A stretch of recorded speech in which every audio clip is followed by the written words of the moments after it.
జనులారా వినరారా కాళహస్తి గాథ శ్రీకాళహస్తి గాథ తాండవం శివతాండవం పార్వతీ పరమేశ్వరం.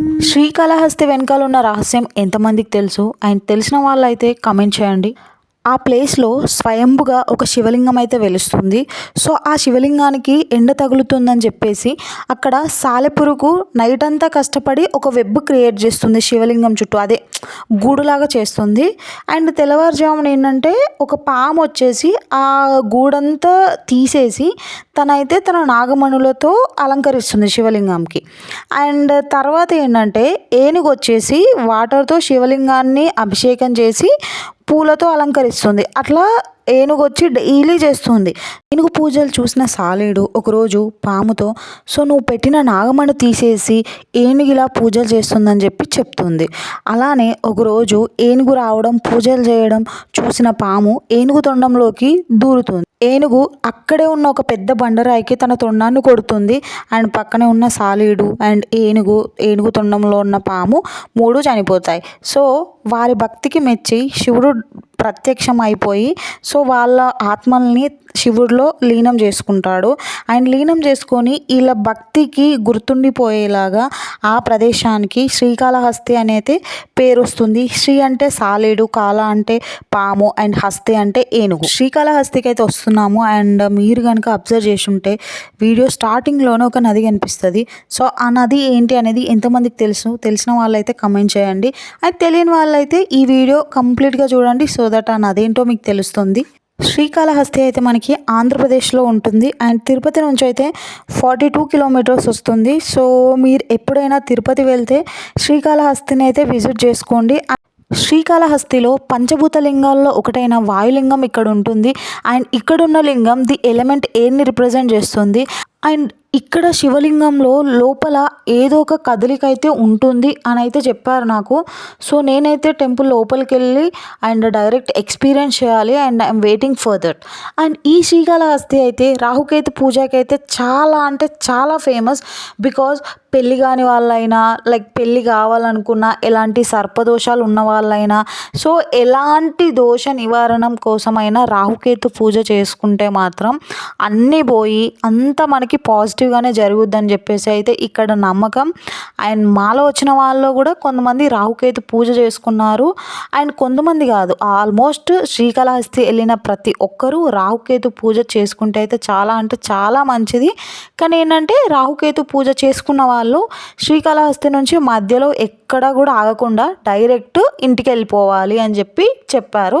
సో మీరైతే శ్రీకాళహస్తి వెళ్ళినప్పుడు ఈ రాహుకేతు పూజ మాత్రం అస్సలు అంటే అస్సలు మిస్ అవ్వద్దు. సో బికాజ్ ఏదైనా నెగిటివ్ ఎనర్జీ ఏది ఉన్నా కూడా అది అంతా తొలగిపోయి like you will feel positive, అంటే మీకు ఆ పాజిటివిటీ వస్తుంది, ఏదనుకున్నా అవుతుంది అనేది ఇక్కడ చెప్తున్నారు. అండ్ ఆల్రెడీ వెళ్ళిన వాళ్ళు చెప్పారు అండ్ ఎక్స్పీరియన్స్ కూడా అయ్యారు. రాహుకేతు పూజ కాస్ట్ వచ్చేసి సో 1500 పర్ పర్సన్ అయితే తీసుకుంటారు. అండ్ ఆల్మోస్ట్ ఒక 1 అవర్ పైగానే పట్టవచ్చు పూజ. సో మేము ఇంకా రాహుకేతు పూజకు వెళ్ళే వాళ్ళం వెళ్ళిపోయి వచ్చేసి అయితే డైరెక్ట్ లోపల టెంపుల్కి వెళ్తున్నాము దర్శనం కోసం. అండ్ టికెట్ వచ్చేసి ఇక్కడ అయితే పర్ పర్సన్ 200. బికాజ్ మేము ఏంటంటే మాకు ట్రైన్ ఉంటుంది, మళ్ళీ ట్రైన్ డిలే అవుతుంది అని చెప్పేసి మేము 200 టికెట్ తీసేసుకొని అయితే క్యూలోకి వెళ్ళి నిల్చున్నాము. అండ్ మాకైతే అక్కడున్న పీపుల్ అయితే చాలా అంటే చాలా హెల్ప్ చేశారు. అండ్ బికాజ్ సో మా దాంట్లో సీనియర్ సిటిజన్స్ ఉండడం వల్ల లక్కీలీ మేమైతే సీనియర్ సిటిజన్స్తో వెళ్ళిపోయాము. సో 200 లైన్ కూడా టూ మచ్ అంటే టూ మచ్ ఉంది. అయినా కూడా మేము సీనియర్ సిటిజన్స్ ఉండడం వల్ల మా బామ్మ ఆంటీ వాళ్ళు ఉండడం వల్ల వాళ్ళతో వెళ్ళిపోయాము. జస్ట్ ఒక 15-20 మినిట్స్లోనే మాకైతే లోపలికి వెళ్ళిపోయాము. బట్ లోపలికి వెళ్ళిన తర్వాత కూడా క్రౌడ్ చాలానే ఉండే, మాకు అక్కడ చాలా టైం పట్టింది.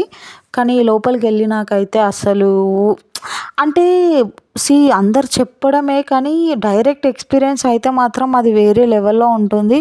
అదేంటో ఏ టెంపుల్కి వెళ్ళినా గర్భగుడికి వెళ్ళినా సో అక్కడ లైక్ అమ్మవారి టెంపుల్లో కానీ ఇక్కడ శివాలయాలలో కానీ గర్భగుడికి వెళ్ళినప్పుడు అసలు వచ్చే positive energy and I know what I experienced. And నేనైతే మాటల్లో చెప్పలేను, but it was a great అంటే గ్రేట్ ఎక్స్పీరియన్స్. అండ్ ఇక్కడైతే సో లింగంలో ఏదో అయితే మూమెంట్ అనిపించింది నాకు. అంటే మేము బాగా అబ్జర్వ్ చేసాము. సో ఇది వాయులింగం అండ్ ఆ మూమెంట్ అయితే శాశ్వతంగా అలానే ఉంటుందంట. సో అసలు హౌ గ్రేట్ కదా. మాకైతే చాలా అంటే చాలా బాగా అనిపించింది. అండ్ హోప్ఫుల్లీ నెక్స్ట్ టైం కూడా సో ఇప్పుడైతే ఇలా వెళ్ళాను, బట్ నెక్స్ట్ టైం అయితే ఇంకా మా ఫ్యామిలీ అందరిని అయితే డెఫినెట్గా శ్రీకాళహస్తి మళ్ళీ విజిట్ చేయాలని అయితే నాకు ఉంది. సో అలా వెళ్ళేసి ఎంచక్కా దర్శనం అయితే చేసేసుకొని బయటికి వచ్చేసాము. అండ్ సేమ్ పంచభూత లింగాల దర్శనం అయిపోయింది ఈ శ్రీకాళహస్తితో మాకు. అండ్ ఈ పంచభూత లింగాలను ఈ ప్లేస్ని దర్శించుకున్నప్పుడు మాకు కలిగిన అనుభూతి అయితే మేము మాటలో చెప్పలేము. అండ్ ఆర్కిటెక్చర్ మ్యాక్సిమం అన్ని ప్లేస్లలో కూడా సేమ్గానే అనిపించింది. అండ్ వచ్చేసి ఇక్కడ ఏంటంటే సో అమ్మవారు ప్రసన్నాంబాదేవిగా పూజలు అందుకుంటారంట ఇక్కడ. సో అది ఇంకేంటంటే పంచభూత స్థలాలలో మనకు శివుడిని కొలుస్తారు, బట్ అమ్మవార్లకు మాత్రమే వేరు వేరు పేర్లతో అయితే ఇక్కడ పూజలు అందుకుంటారు. అండ్ అది శ్రీకాళహస్తిలో అయితే ప్రసన్నాంబ. అండ్ మేమైతే దర్శనం కంప్లీట్ చేసుకొని బయటకు వచ్చాము. అండ్ యాజ్ యూజువల్ టెంపుల్లో ప్రసాదం అయితే తీసుకున్నాము. అండ్ సేమ్ ప్రసాదం అయితే ఎంజాయ్ చేసాము. అండ్ మా దర్శనం అంతా అయిపోయేసరికి ఆఫ్టర్నూన్ అయిపోయింది. సో లంచ్ చేద్దాం, బయటికి వెళ్ళి చేద్దామా ఎలా అని థింక్ చేస్తున్న టైంలో సో ఎట్లా అయితే మనకి తిరుపతిలో వెంగమాంబ ఎలా ఉంటుందో సో సేమ్ ఇక్కడ కూడా మనకు అన్నదానం అయితే ప్రొవైడ్ చేశారు. ఇంకా అందరం లైన్ కట్టేసి వెళ్ళాలా వద్ద డిస్కషన్లోనే చాలామంది లైన్లోకి వెళ్ళిపోయారు. బట్ ఇంకేం చేద్దాం, మేము అన్నదానానికి వెళ్తాం అనుకున్నప్పుడు సో వెళ్ళి నిల్చున్నాము. ఆల్మోస్ట్ ఇక్కడే అన్నదానం అంటే లైక్ అక్కడ ఫుడ్ దగ్గరే మాకు ఆల్మోస్ట్ ఒక 40 to 45 minutes లైన్లో వెయిట్ చేసిన తర్వాత లోపలికి వెళ్ళేసి అయితే సో ఫుడ్ తిన్నాము. సేమ్ యాజ్ యూజువల్ మంచిగా పప్పు, రసం, సాంబార్ అండ్ ఒక కర్రీ అండ్ స్వీట్ అయితే పెట్టారు. అది స్వీట్ అయితే అసలు సూపర్ అనిపించింది. కానీ అసలు అలా అన్నం తింటున్న టైంలో నేనైతే ఒక దృశ్యం చూసిన, అసలు అదైతే నాకు చాలా హార్ట్ టచింగ్ అనిపించింది అండ్ చాలా బాధేసింది కూడా. అదేంటంటే ఒక పర్సన్ తింటూనే అట్లా పడిపోయారు. అసలు ఎలా అంటే ఆ పర్సన్ పడిపోయినా కూడా no one is caring about him. అసలు how people are these days. అసలు అంత జరిగినప్పుడు అట్లీస్ట్ పక్క వాళ్ళు చూసి పట్టించుకోవాలి కదా. మేము ఎక్కడో లాంగ్లో కూర్చొని like I was observing every one. So ఆ ప్రాసెస్లో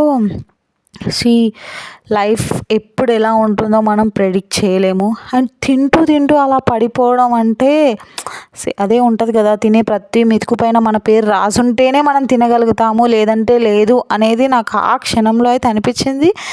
and that scene made me to cry and feel a lot because ఈ మనకుండే శ్వాస అసలు ఎప్పుడు ఎలా ఉంటామో తెలీదు. ఇప్పుడు ఇలా ఉన్నాం, నెక్స్ట్ మూమెంట్ ఎలా ఉంటామో ఏం తెలీదు. బట్ దీనికోసమా జనాలు పగలు ప్రతీకారాలు అన్నీ పెంచుకొని శత్రువులుగా మిగలడం, ఒకరితో ఒకరు మాట్లాడకపోవడం. సో ఆ క్షణం నుంచి అయితే నాకు అనిపించింది ఎవరు ఏది చేసినా కూడా కర్మ will take care of everything అని చెప్పేసి అయితే ఆ రోజు రియలైజ్ అయ్యాను. బట్ సో ఫైనల్లీ వాళ్ళు హాస్పిటల్కి అయితే తీసుకెళ్లారు. And we heard that he's doing good. But it made me to feel sad. అసలు సొసైటీ ఏమవుతుంది ఏంటి అని చెప్పేసి. అండ్ లంచ్ కంప్లీట్ చేసుకొని అయితే మేము భక్త కన్నప్ప కొండకైతే వెళ్తున్నాము. సో కొంతమంది అయితే అమ్మో అన్ని స్టెప్స్ ఎక్కలేము అన్నారు. But I am very curious. And ఆ క్యూరియాసిటీతోనే సో మేమైతే ఒక 5 members కలిసి పైన భక్త కన్నప్ప కొండకి చూడడానికి అయితే వెళ్తున్నాము. అండ్ వెళ్ళే దారిలోనే కొంచెం పైనకి వెళ్ళిన తర్వాత అయితే కంప్లీట్గా శ్రీకాళహస్తి టెంపుల్ వ్యూ అయితే అసలు అదిరిపోయింది. అంటే మాకైతే మస్తు అనిపించింది. అండ్ ఇంకా ఏంటంటే రైట్ సైడ్లో సో నేను అరుణాచలం వీడియోలో చెప్పినట్టు దుర్వాస మహర్షి టెంపుల్ పక్కన సో అన్ని స్టోన్స్ పైన ఒకదానిపైన ఒకటి అట్లా పెట్టుకుంటూ పోయారు అని అయితే ఆ వీడియోలో చెప్పాను కదా.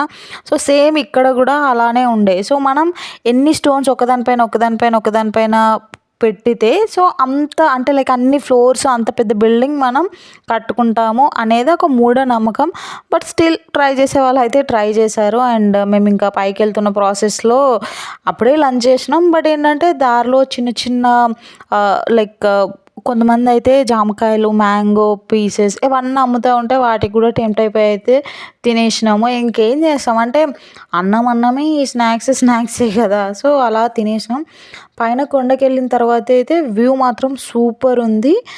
భక్త కన్నప్ప టెంపుల్ వెనకాల సైడ్ అయితే సో, చాలా అంటే పెద్దగా శివపార్వతుల విగ్రహాలైతే ఉన్నాయి. సో, మేమైతే కన్నప్ప టెంపుల్లోకి వెళ్ళి దర్శనం అయితే చేసుకున్నాము. సో, ఆ టైంలో టెంపుల్ ఓపెన్గానే ఉండే. అండ్ అయిపోయిన తర్వాత అయితే కొంచెం టెంపుల్ చుట్టూ కొంచెం ఎక్స్ప్లోర్ చేసాము. అండ్ ఇక్కడ సో, మై క్వశ్చన్ ఈజ్ అసలు మీ అందరిలో ఎంతమందికి భక్త కన్నప్ప స్టోరీ తెలుసు అనేది జస్ట్ క్వశ్చన్. తెలిసిన వాళ్ళైతే స్టోరీ కామెంట్ చేయొచ్చు. బికాజ్ తెలియని వాళ్ళు కూడా తెలుసుకుంటారు. శ్రీకాళహస్తి ఎంట్రన్స్లోనే ఒక నది అని చెప్పాను కదా! సో, ఆ నది పేరు ఎంతమందికి తెలుసు? సో, తెలియని వాళ్ళ కోసం ఇప్పుడు నేను చెప్తాను వినండి. అదే స్వర్ణముఖి నది. స్వర్ణముఖి తడుపుతున్న బండరాయిలోన లింగమయ్య నీవే నాకు తోచినావుగా.